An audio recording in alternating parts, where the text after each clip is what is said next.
Do you wave your terrible towel when Renegade plays? Reach for a tasty cake when JJ shouts, "He scores!" Does the sound of an F1 engine make your heart race? Doing push-ups with the Nittany Lion after a TD? Then lend us an ear, and we will share the exhilaration of Steelers football, the excitement of Flyers hockey, the nail-biting finishes of F1, and the pride when we yell, "We are Penn State." Welcome to the SteelFlyers Show, the strangest combination of sports fandom since pineapple was put on pizza. Ladies and gentlemen, welcome to the SteelFlyers All Sports Network special show. We've got the Eastern Division Trade Deadline show here with you folks, and we've got some of the best minds in all of hockey with us on the show. How about that? We got the Professor Joe Borek. How you doing, buddy?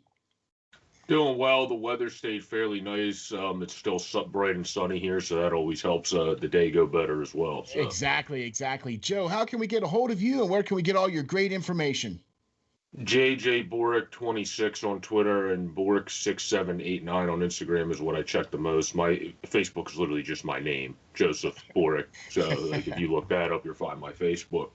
Super. And then Pub Sports Radio, Overtime Heroics, and of course the great Steel Flyers website, as well as Flyers Nitty Gritty, are the sites that I write for. Some a lot, others intermittently. But there you go.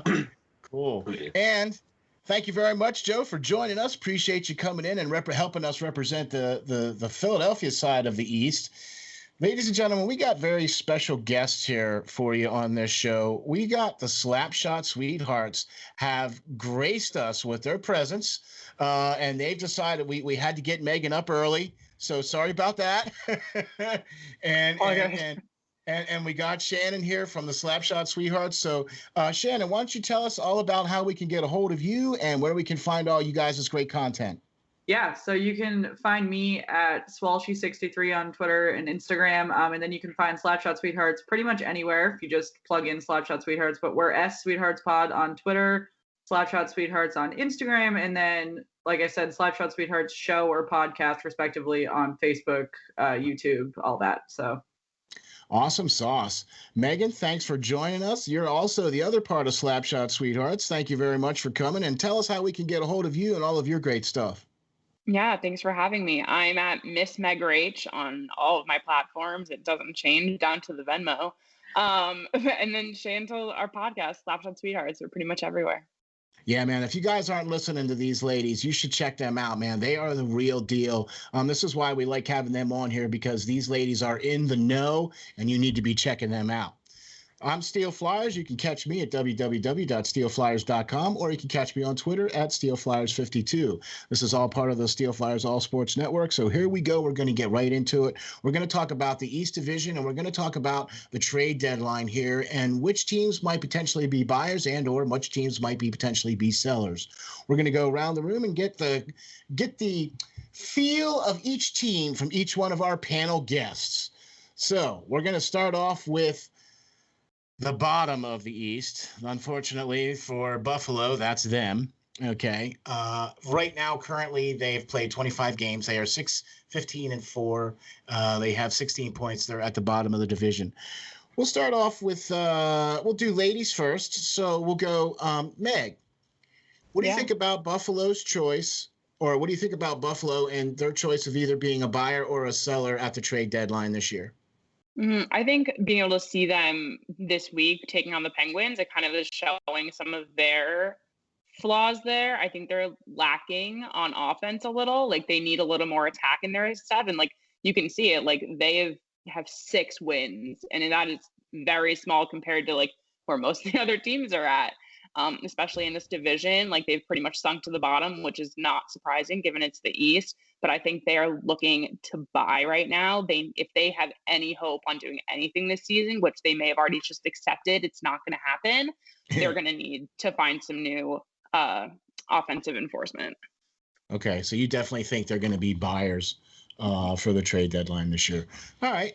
Well, Joe, give us your strap on the professor glasses and give us your assessment here of Buffalo at the trade deadline this year. I feel like I agree that they could still be buyers, because the one thing with Buffalo that's nipped them in the butt is Allmark got injured.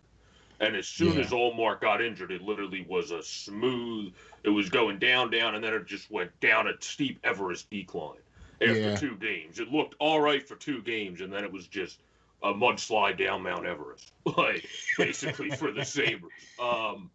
But I think they got talent. I mean, like Thompson obviously ain't a bad young player. Dylan Cousins is a very good young player. They got some talent budding. You just need to, if you can get the goaltending and then add a couple people, like Meg said, you might be able to be a second half surprise team. The problem is you got to start it quick because this season's a lot shorter than most other seasons. And in order to do that too, rather than just being buyers, you're also going to have to get more out of Jeff Skinner.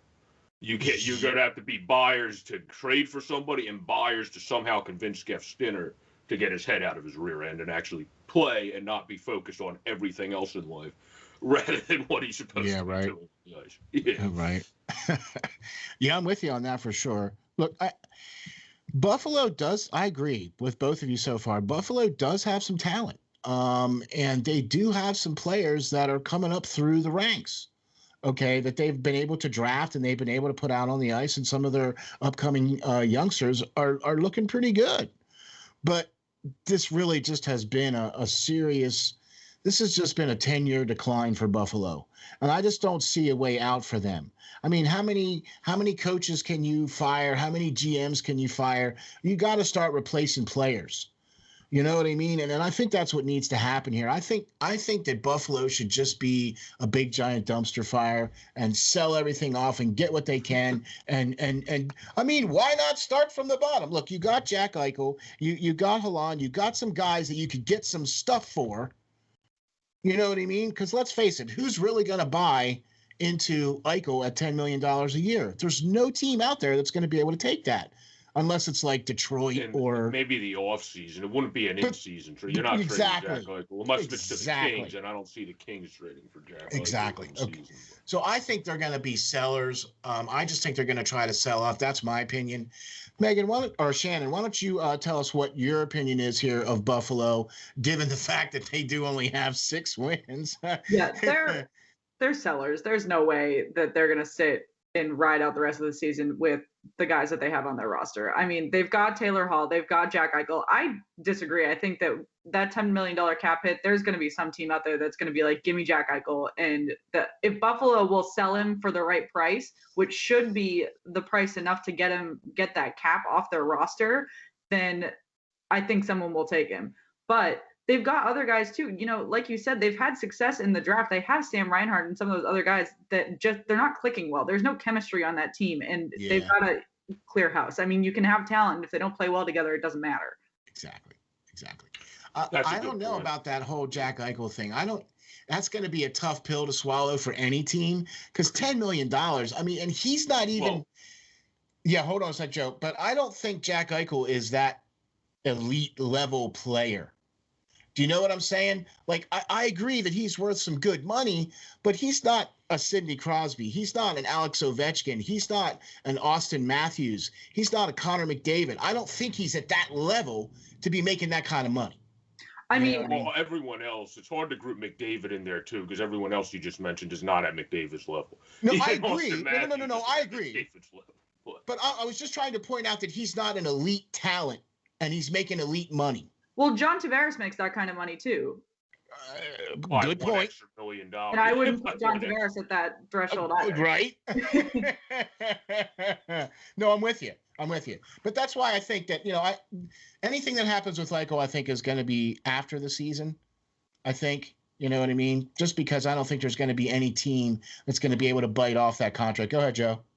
What I was going to say is the only team, and just because there have been very loose rumors since they have the cap, if anyone trades for Eichel in season, it would probably be Los Angeles, because they got the prospects that they can give Buffalo. Yeah. They got Turcotte. They got all these other young centers, Kupari and others that they could just throw to Buffalo and say, here's 2 centers plus whatever else you need for Jack Eichel, and still have a crap ton of center depth and not even think twice about it, basically, when it comes to young guys plus having Eichel. So if anyone does it, and they would still have a lot of cap space too. Yeah, if anyone does it, would probably be them. But then at the same time, you're going to want to at least, I would say, get to the conference finals if you trade for Jack Eichel. You're going to have to hope, you're going to have to know you can at least get there. If you get out in the first round and trade for Jack Eichel, people in LA, even though LA is supposed to be, and Meg, you've probably been in LA, being out in California a couple of times, it's supposed to be a nice, chill, breezy town, the tinsel town. Still got people go, what the hell is going on out here? Like the old Vince Lombardi quote, if you get out in the first round. So you got to make sure you can make a run in the playoffs if you do pull that trade in season. Exactly. And that's why I think there's very few teams that are going to be able to do that. All right, well, we've talked about the bottom. Let's talk about a team here who we kind of all thought that they might be kind of down here at the bottom, but they did show a little bit of signs of life and played well. They did get hit with a big COVID issue where they had up to 19 players on the COVID list. Blackwood was hurt for a little while. He did come back and didn't look good the game before last night. And we're talking about New Jersey Devils here. And they are not really that far from Buffalo. They only have 8 wins.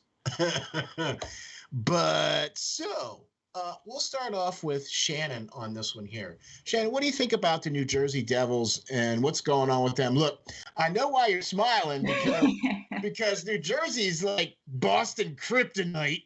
I love the Devils. I don't care that they have 8 wins. I think that that does not show the talent that they have as a team. Agreed. And so many people thought that they were going to absolutely suck. And again, yeah, they have 8 wins, but they had 19. They played how many games with their entire taxi squad on the ice, and it did not show the potential of that roster. And I think they are winning games against good teams, and I think that says a lot about the potential moving forward. And they are playing in the toughest division in the league. I think it would be an entirely different story if they were in another division. I mean, if it's hard to say if they should be a buyer or a seller because they are in the East Division.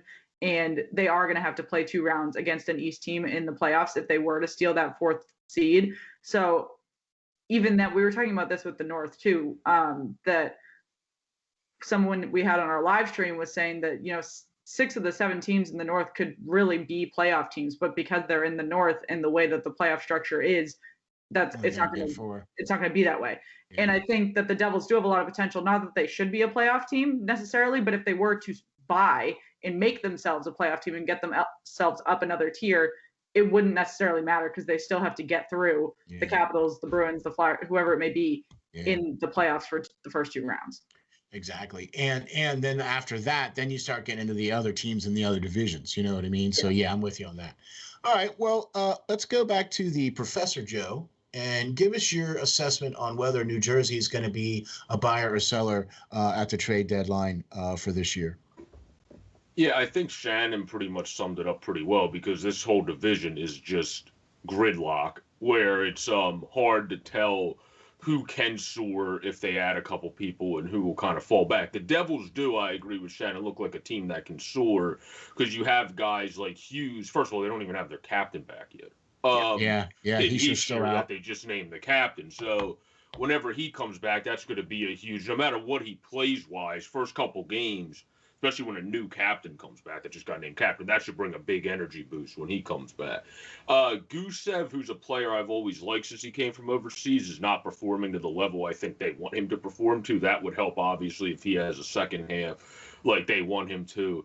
But I think it would, with them, there'd be buyers, and I think it'll be adding another forward and maybe one, veteran, get a veteran, more stabilizing defenseman.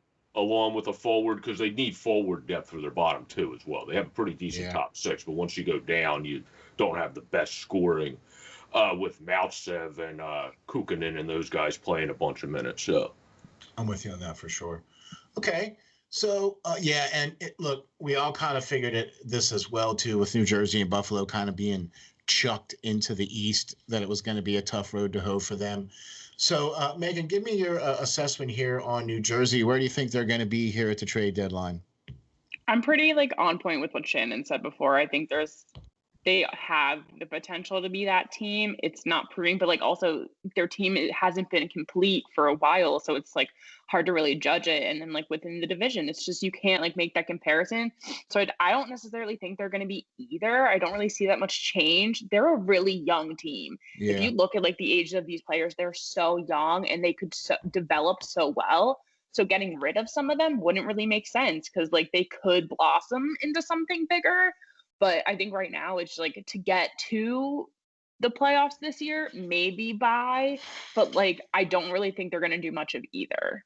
The only thing that I could see them doing potentially, and it may not be before the trade deadline, but even this offseason would probably be the last time they could do it, is to sell PK Subban before he loses all of his value. Oh, yeah.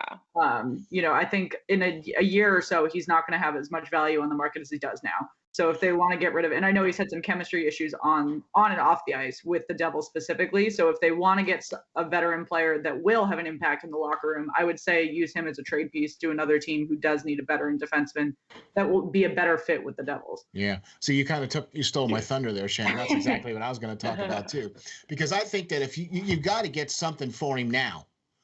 Because it's exactly with what you said. If you don't do it now, you're not going to get anything for him because he's not really, I mean, he's playing a lot of minutes. You know what I'm saying? But you're right. There's no chemistry there. It just doesn't seem right because he's playing so many minutes. It just doesn't seem like he's being utilized correctly there in New Jersey. And that would probably be a good move for them to get Subban out of there and get something else going. Go ahead, Joe. Well, with Subban, I think also sometimes everything we just see is scenery. Where some guys go one place, they're not doing as good. Like, for example, Jack Verslovich is a great prime example. Winnipeg kept burying him in the lineup. Ever since he's gone to Columbus, he's done significantly better points production-wise. He's slowed up a little bit recently, but the whole team has. And then he's done a little bit better points-wise. So, I mean, it kind of goes to show it depends where you're at. PK's been in Jersey for a couple years now. He has away adventures away from the ice, as we know. I feel like Jersey's not the best setting for him when you're a rebuilding team. He needs to be somewhere where he's fully motivated as much as he is with his outside work for hockey, and that's what Nashville actually did that for PK. It doesn't do it for Matt Duchene, but that's a completely different story. Right. It does it for it did it for PK though, where he was more focused there because he would do his outside stuff, but then he would just come and stay focused because they had a winning, competing pedigree team. I think that missing block is why you don't see PK Subban because he's the one that runs off of like almost like a closer in baseball. Yeah. The big adrenaline rush and stamina for being on a contender. When he's not on a contender, it just seems like it's kind of like, let me just go around. Yeah, he's just kind of phoning it in. Yeah, it's just kind of going about his business. Yeah, no, I'm with you. Like Jeff Skinner. Jeff Skinner's the same exact way, honestly, about the forward Jeff Skinner. He got paid $9 million and then went, good stuff, guys. I'm buying all my vacation houses. Everybody have a great day and enjoy the season as I'm just moseying on around the ice. Like, tell us how you really feel about that one there, Joe. No, but I'm with you, though. I agree. I think New Jersey, they do have talent. They are better than what their record is showing. They've shown that they're able to beat teams like Boston and other teams that they've been able to beat. So I don't know. I think they might try to get rid of Subban and see what they can get and see if they can make a run with who they got. Okay? So. Yeah. Oh, I will say, though, real quick about Jersey. This just proves people were saying how bad Lindy Ruff was before this season, judging a book by its cover. What Shannon and Meg said about how this team's getting as most out of them as they can, that just proves the exact opposite. Exactly. That Lindy Ruff is the good coach for them right now. Exactly. Coach, yeah. I agree. All right. So now we're getting into some of the meat of the East here, and we're going to start talking about some of the fun teams. And the first fun team we're going to talk about is the New York Rangers. They've played 25 games. They had 10 wins, 12 losses, and 3 ties. They have 23 points. We all thought that the Rangers were one of those teams that could potentially be there if they were able to play up to snuff, but they've had some adversity. They've missed some things. They've had some players get hurt. They've had Panarin take a leave of absence, which, from what I understand, he's practicing with the team and might potentially be able to play for them tonight. Panarin will. Let's start off let's start off with Megan this time. Megan, what do you think about the Rangers and what they're going to be doing come the trade deadline? Look, I know it's a month away, but let's face it, there's going to be some games that are going to happen in the next couple weeks that are going to need to be either must-win games or going to be make-or-break decisions for a lot of these teams. So what do you think about the Rangers for trade deadline? Yeah, you kind of took my my lead-off point for the Rangers. I don't think they can make a definitive decision yet. I think it's too far away because they have to see how everyone flows with Panarin when he's back. If that can kind of make something click, I don't really know what they will need because it could be totally different in a week. Yeah. So it's kind of I feel like this team, you kind of have to wait and see still because there's just so moving parts there where you just don't know if it's going to click or fall more. Because this team, they can hang in there with the best in the East right now. But it's if they're not in sync, they're not performing the way they can. So it's kind of a waiting game here. Yeah. But if some things fall into place, what do you think? Mm-hmm. Just take a stab. Do you think they'll be buyers or sellers? I think sellers. Yeah. Okay. All right. How about if we go to the Professor Joe? And Joe, what do you think about the Rangers, buyers or sellers at the trade deadline? I feel like because this was a team that was anticipating more success, the other two we talked about previously were anticipating kind of working their way through the motions, rebuilding, kind of still growing, except for Buffalo should have been better since they signed Taylor Hall, but we won't get into that. The thing with New York is they got a lot of young guys, like Meg said about Jersey. They got Scheidel, who's still developing. Capo Caco's not even close to what he's going to. I mean, look at the guy in shootout. You know there's something there. He's basically Jesus in shootouts, and then every other facet of the game, he's just average at this point. Yeah. And then you have Howden, who's really good. Lemieux is one of the better, tough bottom liners in the league. And then all of a sudden, Colin Blackwell decided he's a very good NHLer, not just AHL player. So I don't know where that came from, but good for him. So that adds another bottom six guy because he's always been a good AHL player, and now all of a sudden has started performing in his late 20s in the NHL. So I think this team, I would lean towards sellers, like Meg said, just because when you're disappointed and you also don't have a second round pick. So you might want to accumulate more picks for next year's draft. I would say you would most likely be sellers. It's just when you look at this team, other than if they want to somehow get out of a contract at Trouba, if they're able to, they don't have a lot of guys you look at and go trade. Yeah. Like that. Yeah. That's the one issue. Kreider, I don't think they're good at trade because he's basically the soul of their team. Yeah. So he's always been that locker room bring together. So I don't know who you would trade, but they probably could be more so. Maybe Buchnevich. You could trade Pavel Buchnevich, I guess, but they like him a lot. So that would be the only guy I would look at off the glimpse and say maybe you could get something really good for that you would be willing to move. Because Kreider, you're not even going to get something great for because of his cap hit. You'll get a good trade, but not a great trade. Yeah. Yeah. I'm with you on that. Okay. All right. Well, so Shannon, what do you think? Rangers, I mean, there's a lot of stuff going on there, and exactly with what Megan said, there's a lot of moving parts there. So what do you think about them here for the trade deadline? I mean, the Rangers are a thorn in my side, and not only because the Bruins play them in an hour, but, they could go either way. I think, like everyone said, they were good and surprisingly good in terms of who they've been playing, and they've been holding their own. But again, going back to the Devils as well, they could buy, and then they still have to get through 2 rounds within the division. So is it worth doing that? I don't know. I mean, in terms of selling, I think this is kind of an opportunity because, as Joe just listed off, there's all these young guys that weren't supposed to be good yet, and they're kind of on a hot streak right now. Well, if they can keep that hot streak up for the next month, they're going to look really good, like a shiny new toy at the trade deadline. If they can keep it up or not, it doesn't matter to the Rangers if they can get a good return for a couple of them. So they don't need to give up as much if those young guys are looking nice for someone who is trying to contend. Yeah, that's a great point too, because here's the thing.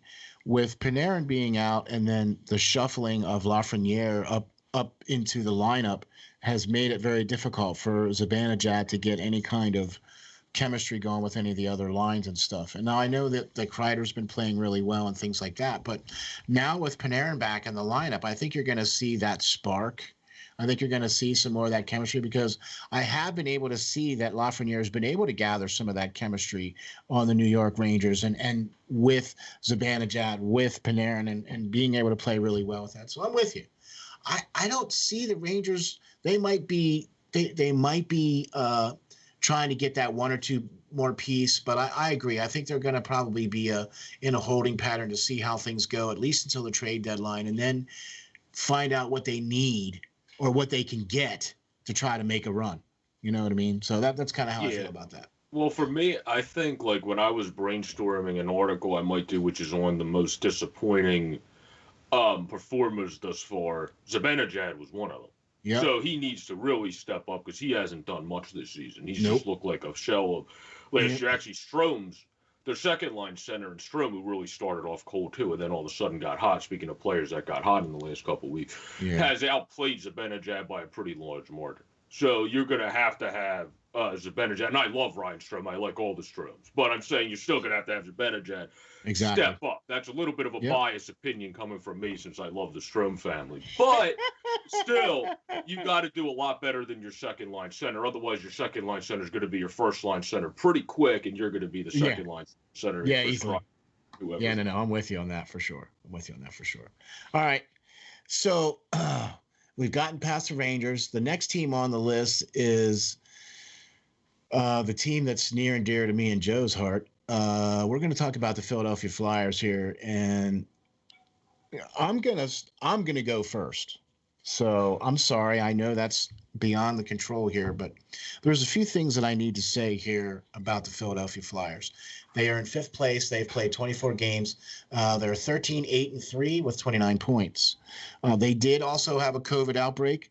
They did have a couple of most of all of their core of the team were on the list and missed some time. And it's now taken a little bit of time, and they had some injuries and things like that. Couturier was out for a little while and whatever. Here's the thing. If Philadelphia doesn't do two things at the trade deadline or before, then Philadelphia is going to be outside looking in my opinion. Philadelphia needs to either get rid of one or two defensive players to bring in an offensive player, and then we need to try to find a defensive player that's going to be a defensive player. Okay, that's just my opinion. I'm off my box now. I really think that Philadelphia needs to be sellers and buyers because they need to get rid of some contracts and they need to bring in some guys that can actually help this team. So, all right, I'm done. and we'll start with Shannon first on this one. So, Shannon, give me your assessment of Philadelphia Flyers trade deadline for this year. Yeah, no, you're exactly right. They've got to make some last desperate moves to, that 4th slot is anybody's slot right now between like 3 teams. And it's going to be interesting to see how these last 20 games play out. But, because it's only a 50-game season, there is no margin for error between the Penguins, Bruins, and Flyers for that last slot right now. So trying to figure that out is got to be stressful for these GMs. And it's interesting hearing, as the Flyers blow these leads in games, people are blaming Carter Hart. And, sometimes, he is 22 and sometimes it is his fault. But the majority of the time it's not. It's because of the lackluster defense. And I think that is something that has been talked about even when we were previewing the season. Oh, yeah. How many times how many different ways can the Flyers fix their defense? Or should we just see what happens? And right now we're just seeing what happens. And are they going to see what happens to the playoffs if they make it there? Or are we going to try to do something about it in the next month? Yeah. And these next couple of games, I think, for the Flyers are going to be very important in deciding on what's going to happen here for this team moving forward. All right, I'm going to turn it over to another homer, and I'm going to bring in the Professor Joe and lay your professor eyes on the Philadelphia Flyers for me, would you please? Well, we got New York. After Washington, we got both New York teams. So you get to see what you're able to do against the New York opponents next week, which I believe are all in New York. So you get to see how we do away in New York in the Coliseum and then in MSG. I think this team, if I had to peg what they need more, it's defense. Yes, you could definitely use a bottom line, maybe a more tougher, like a Brandon Lemieux type player on your team. But that's I feel like you can get away with not having that a lot more than you can get away with not adding the other defensemen you need on your team, because that's just been a much bigger glaring hole in the team where you do have guys that step up every now and again and check more than other games, where all of a sudden you're like, where the hell did this come from? This guy has 5 hits and hasn't hit people in 2 weeks. Like, right. That's like where for somehow you just have to get that mentality consistently.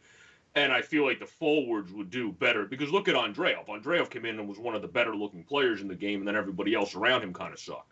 So it's like, what's he supposed to do if that happens when he just gets inserted into the lineup? So, and he was a taxi squad guy. Come on. Yeah, and he's a taxi squad guy too, stepping up better than some of the guys around him that have been playing the whole season. So I think if you have the lines come to shape, we've been playing with our lines a lot too, other than the first one that's been kind of the same for a while, you are going to have that balance itself out. Defense, though, you need a defensive defenseman. I mean, Prosser's looked solid in his 2 games, but if someone's trying to make the argument to me, we're just going to ride out Nate Prosser for the rest of the season and hope he goes back to his Minnesota glory days, that would be the dumbest decision you could possibly do in your life. It's a good extra defenseman to have, but he's not going to just flash back the clock to 4 years ago and all of a sudden be a pretty consistent defensive defenseman. So for me, I think this team mainly needs a defensive defenseman or a guy that can kind of do both things. We heard Jomerson mentioned on the market. Ekholm can do both things. You're going to have to give up a lot, but give up whatever you can for Ekholm, honestly. And then Jomerson's a little bit less. So I think you got to go out, get one of the big guns on defense. That'll help you the most. When it comes to forward, if you can do it, do it. If not, then I guess hope somebody develops. Someone from the minors keeps showing that they're ready to come up and then be that forward. Okay. I'm with you. All right, Meg, you're chomping at the bit here. Give it to me. I just think like we talk about all these teams and like, okay, you can like trade for like picks and like all this stuff. But like the Flyers need to trade so much smarter than a lot of the other teams right now, because they need it now to be a contender. Like we said, like they are one of those teams that could be that 4th team. Like if they're not making smart choices now, both buying and selling, they're not going to make that threshold. It's just not going to happen. So like they need like kind of like the Pens, which we'll obviously get to, like they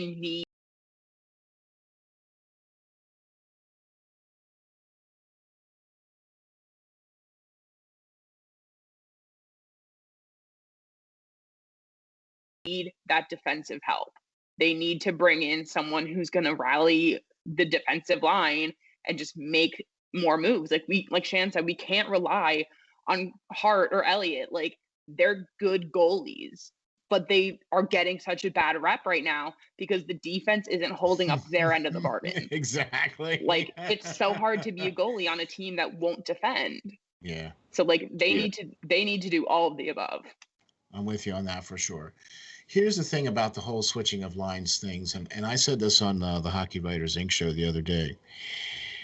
Number one, you cannot keep continually shuffling the lines around with the same guys and then expecting something different to happen. My soapbox. Okay? Look, if you don't rotate different people in and all you're doing is rotating around the same people, all you're doing is shifting the blame. You're not fixing the problem. That is true, yeah, pretty much, yeah. Right. Okay. Because that's exactly what happens with Flyers Twitter too. Because whenever Patrick moves up to the second line instead of being on the floor, people are like, what the hell, Nolan Patrick? That was a terrible game. He looked slow. But I'm talking about the defense. The Flyers keep rotating the same guys for the defense and expecting different things to happen. Yeah, it's because AV basically blamed Chuck Fletcher already. Like he even said in an earlier presser in the season, I don't know who to put on my bottom line, basically. He said nobody's stepped up, nobody's taken the role. Then get rid of them and bring somebody in who can. Until somebody that has the power that like it was almost like an answer that he threw his hands up and was like, what do you want me to do? I'm not the power that be. If the power that be want to get me a defenseman, so be it. If not, then I guess that's what AV's saying at this point. That doesn't bode well when your coach is doing that. Okay, look, we all thought that Chuck Fletcher made some good moves, but man, there has just been some bonehead moves too. And Megan said it perfectly. If they don't start making smart moves, because the dumb moves that they made in this past offseason are hurting the team now. That big knee-jerk reaction of signing Justin Braun and then bringing in Gustafsson. Those were two contracts that didn't need to happen. And it was a knee-jerk reaction because Niskanen retired. You know what I mean? It was like, oh, what do I do? Niskanen just retired. All right, I'll sign these two guys. I don't get it. So, and they're not playing well, and yet you keep putting them in the lineup. I don't get it. Okay, we're off to that now. My blood pressure's back down. Okay, now we're just in gonna time for Shannon's to rise. I was just gonna say Shannon's next, and we'll start with you, Shannon, too, because we're gonna be talking about the Boston Bruins here, and Boston has, after leading the division at the beginning of the year, has kind of slipped down into fourth. They've played 24 games. They're 14-6-4. And they have 32 points on the year as well, too. Boston has been a little bit up and down this year, but they're still in playoff contention as it stands right now. They got some tough games coming up. And Shannon, all right, I got the blood pressure. Yeah, I mean, I want to preface that 14-6-4 is like not a bad record to have. It's just because of the teams that they're playing, like the East Division is so competitive that between first and fourth, you're rifling back and forth every day.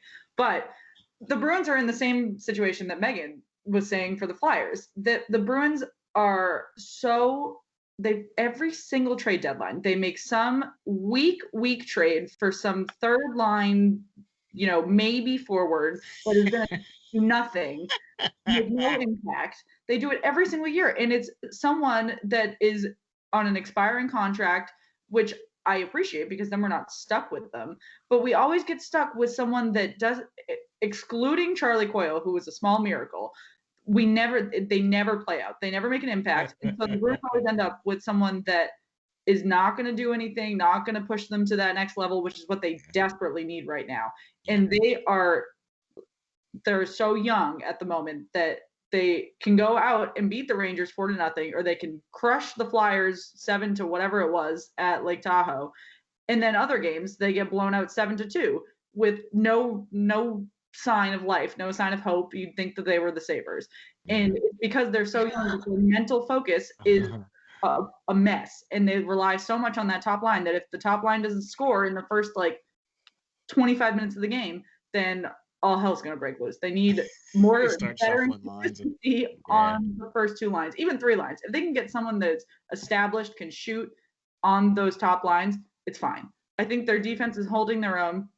Brandon Carlo had really stepped up on defense as a leader until Tom Wilson dirtily took him out, but we'll get to that later. So they don't really need anything on defense, I don't think. I think they really need a veteran forward to come in and take some pressure off the top line. Okay, there you go. That's a good assessment. Professor Joe, what do you think about them Bruins up there in Boston? Pretty much veteran presence is what I completely agree with Shannon. You have Frederick as a pretty decent a good youngster. There we go. Let me put it that way. You got DeBrusk is trying to get his wheels back, which should happen eventually. And then Coyle's doing really well since going there from Minnesota. My one friend's still pissed off he's not on Minnesota anymore, but that's not here nor there. I think they could just be a team that needs even a guy that's just great in the locker room that provides some spunk. Like you always get like the Kashas, like you got Andre Kasha last year. Andre Kasha's not a veteran that's going to make everybody go, okay, now I need to come together in the locker room. Even if you brought in someone like Marleau again, like a Patrick Marleau, people would be like, even though he's not great anymore, I got to listen to him. This guy's going to the Hall of Fame. If I don't listen to this guy, he might say something about it to the wrong person, and then I'm not going on said team in the future. So I think even a veteran presence to that small of an addition, even at this point of his career, would help the Bruins a lot because you're just bringing in stabilization. And I think in their forward course, what Shannon said, it's all about stabilization. Yeah. And even Marleau's not going to be, hell, he could probably still score 20 goals if he wanted to, but is not going to be consistently in the 20s. He's a great veteran guy that can still get it done and do whatever you need him to do when he's on your team, and might just decide never to retire at this point, but we'll see what happens at that point. Okay, sounds good. All right, Meg, give us your breakdown here of your best buds team here. I tried Be not to nice. throw shade. I was just gonna say, be nice. Trying to be nice. I think they need a Zdeno Chara type feel in that room. I mean, I don't know. He's not wrong. I have to agree with But no, Megan on that. I have to agree 100%. I understand why they got rid of him, but I agree with Megan 100%. They need somebody in there like that. Yeah, I think we've all kind of like said it. Like they getting rid of him kind of lost that locker room morale person to bring everyone together, to have like that wisdom of being around for a while, being that type of vet, and they're really lacking in it. So like, I mean, like Shannon said, like they don't need stupid trades. Like the lineup is stacked. There's no reason they can't do this. Right. And I hate to say it, but like they need it more mentally than they do on the ice, is kind of like my take from it. Yeah. So like they can bring in someone who's like on the end of their careers, kind of looking for a next stop before retirement, to like be like a morale boost who can still offer something strong, maybe a defender, but yeah. Yeah, no, I'm with you. I'm with you. All right. I do agree though. Boston's pretty stacked. I think they need that one. I was thinking about maybe even Bobby Ryan. I mean, he would be that veteran presence. You know what I mean? And he's on the cheap. You know what I mean? And he's not, look, you don't have to count on him to play top 6 minutes. You know what I'm saying? So, but he would be that veteran presence that you could bring in, that would be that player that could, round things out. I think that Boston's going to be looking for that particular player at the trade deadline, because exactly with what everybody's been saying, we're at that point right now where you need to start putting wins together. And if you can't start putting wins together on a consistent basis, you're going to be down there with Buffalo and New Jersey on the outside looking in. But is that a function of the team, or is that a function of the division? Well, it has to be both. Well, the Bruins are beating good teams and losing bad teams. If they went to a division with worse teams, I'm not confident that they would be pulling out more wins. Well, that's fair. Right. So I'm just saying, like, it's hard to pull these out when you're. Yeah, they are beating the better teams and then losing to. That's a good point. Yeah. I was shocked they won against the Rangers on Thursday. I was like, this is going to be a loss. Like, literally. It's all going to get pretty real when the playoffs start and some of these teams start playing teams from the other divisions. Yeah. And then we're going to start seeing what's going on. Unfortunately, we're not going to see any of the other real matchups that we would like to see, because we're only going to get to see the top 2 teams from each division play against each other. So that's how it's going to be. All right, Meg, we got the sphygmomanometer out for you. You're ready? We're getting into heated. Okay, we're getting into the Pittsburgh Penguins. They are 3rd in the division right now. They played 26 games. They're 16-9-1 with 33 points on the season so far. Pittsburgh, we thought that Pittsburgh were not going to be even close to sniffing the playoffs this year, because we felt that their defense was very suspect and that their goaltending was going to be very suspect. However, well, you're still right. I was going to say, I don't disagree with any of those statements. I was going to say, I don't think you're wrong. Okay, then please explain to me how they have 33 points and are 3rd in the division. Because they've got 3 games in hand. Yeah, I know. Meg, give us a breakdown here on the Penguins for trade deadline. It's one word. It's defense. Like, what a mess. Like, okay, it pains me to like give Jari a compliment, because I just hate him so much. And someone like asked us that in like a Twitter, on an Instagram like question thing the other day. Is like, why do you hate Jari so much? I was like, I just do.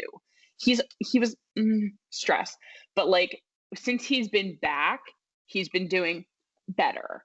But like, there's still that pressure of no one being good on defense other than like maybe Letang, who's like a pseudo defenseman who like is more focused on scoring a goal than being a defender. That like, we don't have that defensive presence, and we keep playing with our squad, like moving people, like moving P.O. Joseph back down was a dumb move, and I stand by that statement. I've said it once, I'll say it again. But it's just like, or we minor have like league these announcer said the same thing, Meg. Or by the Yeah. how the heck is he back down in Wilkes-Barre? Like, I have no words for it, but it's like we have these like guys who have so many points. Crosby's doing great. Gensel has these points. Malkin's kind of starting to find his groove. Rust has been good. Kapanen, Letang, Bluger, like even Tanev, like they're all like pushing forward on offense, but without someone protecting our goal, we're not going to get there. We can, but we need to bring in defenders. It won't work. And we can keep shuffling them around, but like the only time we have solid lines is our first line, which is unstoppable because it's all those point scorers. Like Malkin's kind of like mixed in there. And then like the only reason we have all those points is because we keep winning in overtime, giving other people points, and because our 3-on-3 is fantastic. Yeah. Well, there you go. All right. You can breathe now. It's all good. No. Okay, all right. Well, we'll go to Professor Joe here and give us your breakdown here of the Penguins and what's going on with the Penguins and what they're going to be needing to do here at the trade deadline. There's not really any other breakdown to give when it comes to Pittsburgh. It's defense. Their offense is fun. I mean, you have Zucker, who's injured, who hasn't been the normal Zucker, but he's still injured. You got McCann, who I've always liked, Jared McCann. Who I like him too. Yeah, in very well with. Well, he's pretty much a guy that you can put in any line, and then he'll mix in well as long as the players around him fit his game set. Kapanen's really starting to come along now with 18 points in 23 games. So you really have the great group of offensive players, and then Malkin's starting to slowly become Malkin again. So that's very good. And you get to see that. You just see inconsistencies in their defense. Like I was talking about it before. He now finally brought it back up to a 0, but Pettersson, I don't think's performed like he did in past years this year. Matheson was a stupid trade just because even though Hornquist you didn't necessarily need anymore, it's just Michael Matheson hasn't done anything since he's got paid. Now he's doing a little bit better the last week and some change, but still not that great. CC, when you look at grades with Letang, grade-wise looks good, but eyesight-wise doesn't. So it's kind of like Justin Braun. If you look at analytics, Justin Braun looks like amazing. And then when you look at him on the ice, you're like, no. No, he's skating in concrete. No. Like, yeah. I hate Cody Ceci. It's same thing with CC's like a younger version of Braun where he's in his 20s, but he was never fast. Where Braun was never fast, but he could at least move when he was with Vlasic and San Jose. It wasn't like he was stump out there, where CC pretty much is Nick Grossman, other than a little bit quicker. Like, all he does is block shots, hit, and defend the puck all right, but then doesn't know what to do with it. Yeah, kind of like, not Hamonic, like, what's that dude's name? Adam Larson in Edmonton, where he'll get the puck off of you, and then he'll be like, now what? And then just throw it to Alexander Ovechkin like we did the other day, and then it's like, and he scores! And you're just like, that's not how you do that. Okay. You just like, but I will say your top line, Dumoulin, Letang, that's fine. Build around that. You have a pretty good deal. Yeah. My assessment for Pittsburgh, and I got to tell you, with Ron Hextall being brought in, look for this guy to make some shrewd moves for the Penguins in this coming trade deadline and in this offseason. I think there's going to be some things going to happen here in Pittsburgh that's going to They're going to break my heart. Yeah, that's going to be shaking things up because it needs to happen. Okay, unfortunately. But it's not going to be Sid. That was the other day. Look, we know that's not going to be the case, but it might be everybody else. You know what I mean? That's just going to happen. I don't think it's going to be Gensel either. I think they're going to hold on to him.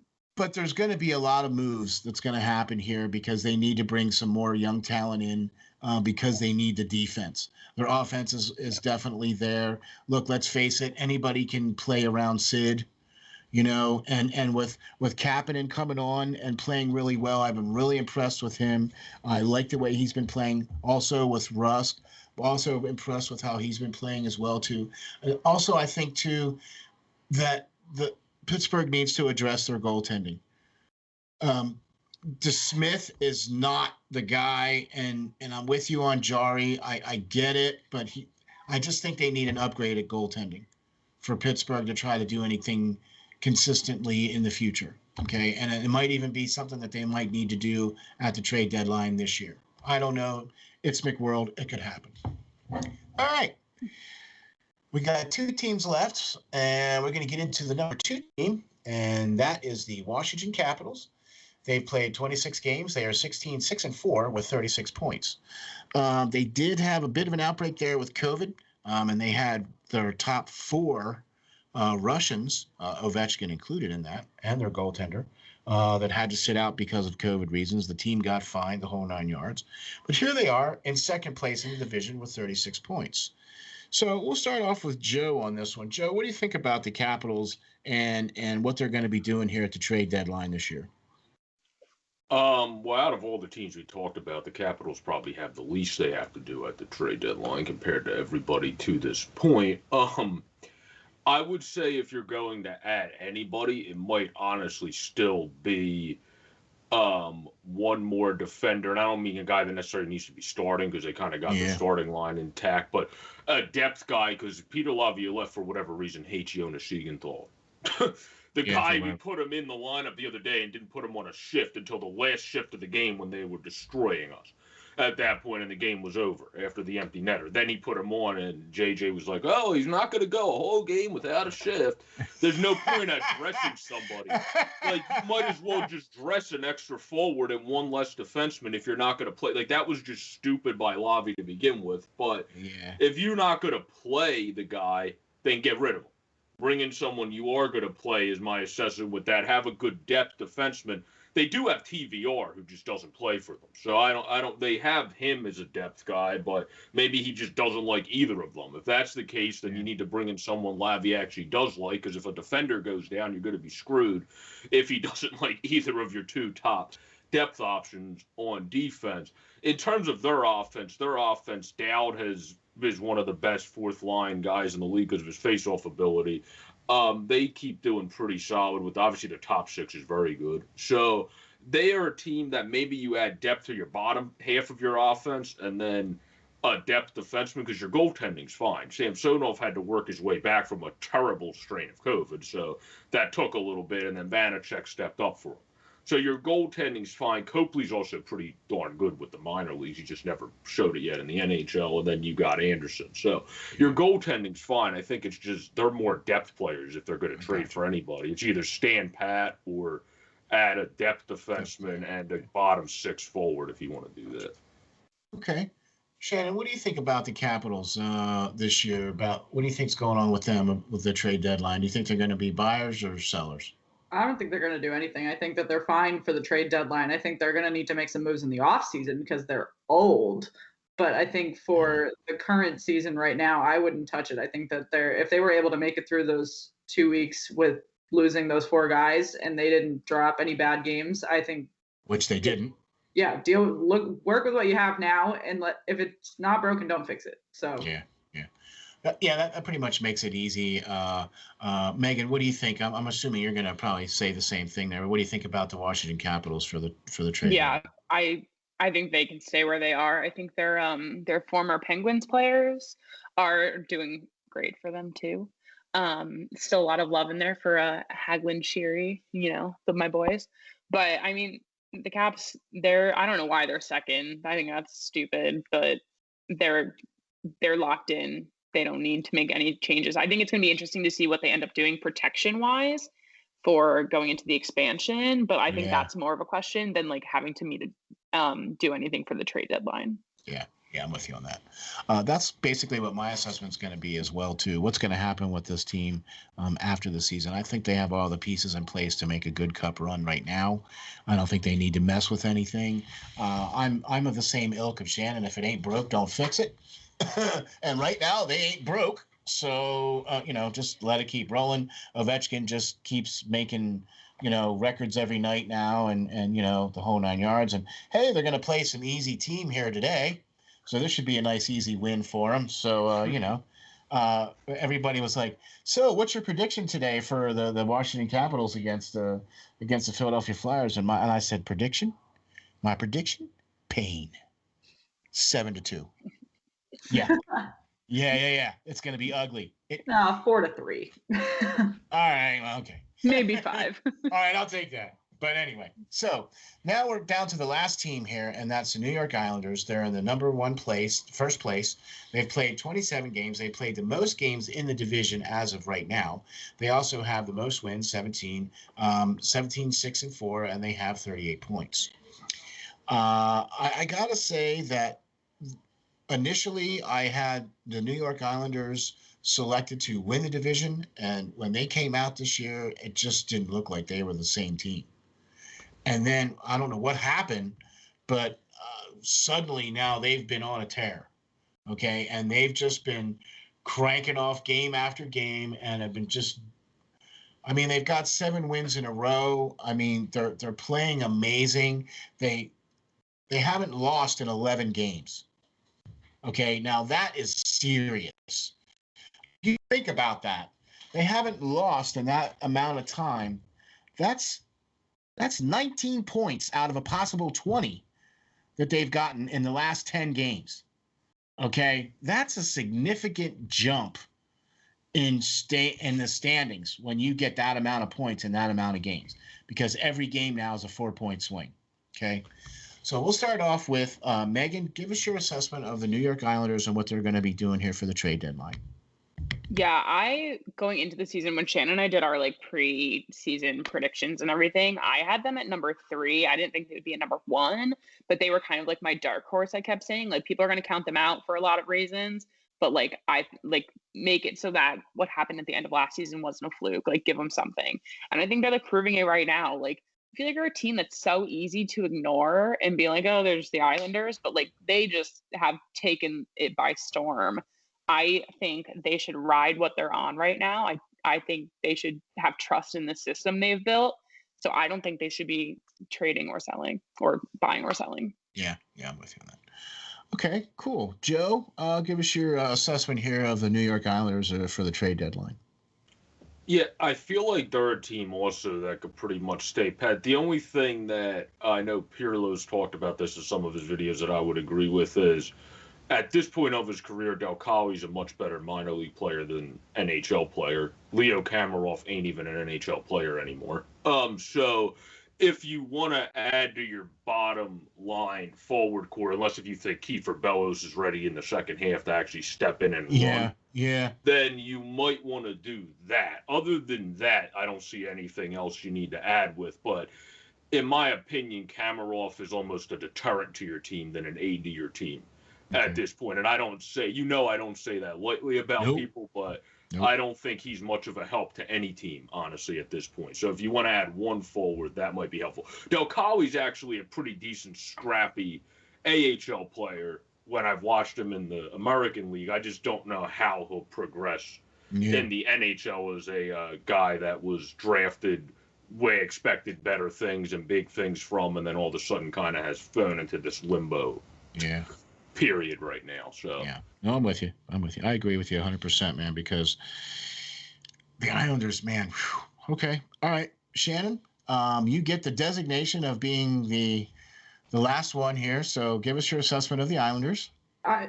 Both New York teams are a freaking thorn in my side. I hate the Islanders, and not because they're good. I just can't stand them. And I am not on the train that they are the winning team in this division yet. I know they have 19 of their last 20 points, whatever, but I am not. Oh! So I mean, yeah, it's not broken. Don't fix it. I don't think that they need to buy or sell unless they want to. Unless they want to sell and be bad, then they can do that. But I don't think that they need to do anything. I don't think Shannon would encourage the poor decision making. Yeah. Please trade away half your team. Yeah, right. Yeah, please. Could you do that, please? And trade him away from the East, right? So that at least you don't have to see him again. Send him to Canada. Yeah. Well, I just think with the Isles, too, the only mistake they've been making all season, because I understand they're young and maybe they're not fully ready to be in, but we've seen a lot of young players just play through not being ready yet this year, especially with the circumstances. Yep. You should either get Johnson, who's just big and tough play more, or get Kiefer Bellows stay in, or put that kid in, Cernak, who's had some NHL time, because I just don't see, I feel like at this point of his career, you're pretty much just putting Leo Komarov on the ice based off of what he used to do. and what he used to bring to the table, and locker room maybe. I don't know how he is in the locker room, and that's about it.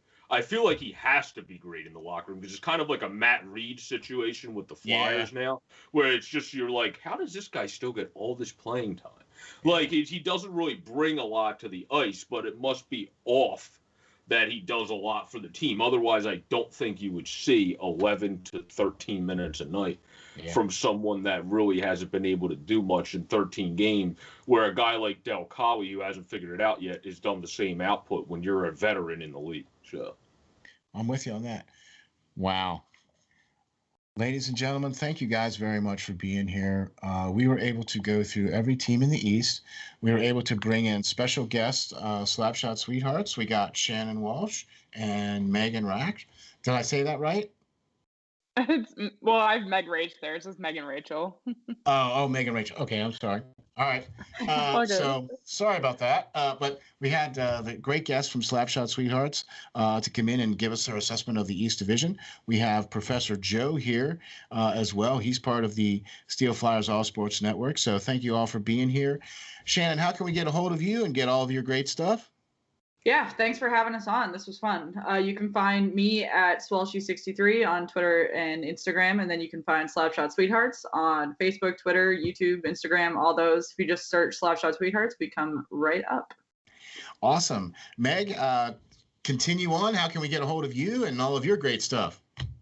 Yeah, I'm Miss Meg Rach on all platforms, just literally anywhere. All right, cool. Thank you all very much. Professor Joe, hey, give us the Cliff Notes. JJ Borek 26 is Twitter, Borek 6789 is Instagram, and then all my other information's on SteelFlyers.com, with my Facebook literally just being my name, Joseph Borek. Right. Type that in, you'll find me on Facebook. Yeah. All right, cool beans. Hopefully there's not 800 other people with my name, but I don't know. I don't use Facebook as much. Yeah. Okay.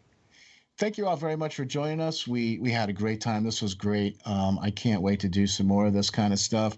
This was our assessment of the NHL East Division for the trade deadline. This is SteelFlyers from the SteelFlyers All Sports Network. Thank you all very much for joining. Just remember, folks, stay safe, stay strong, and hang tough.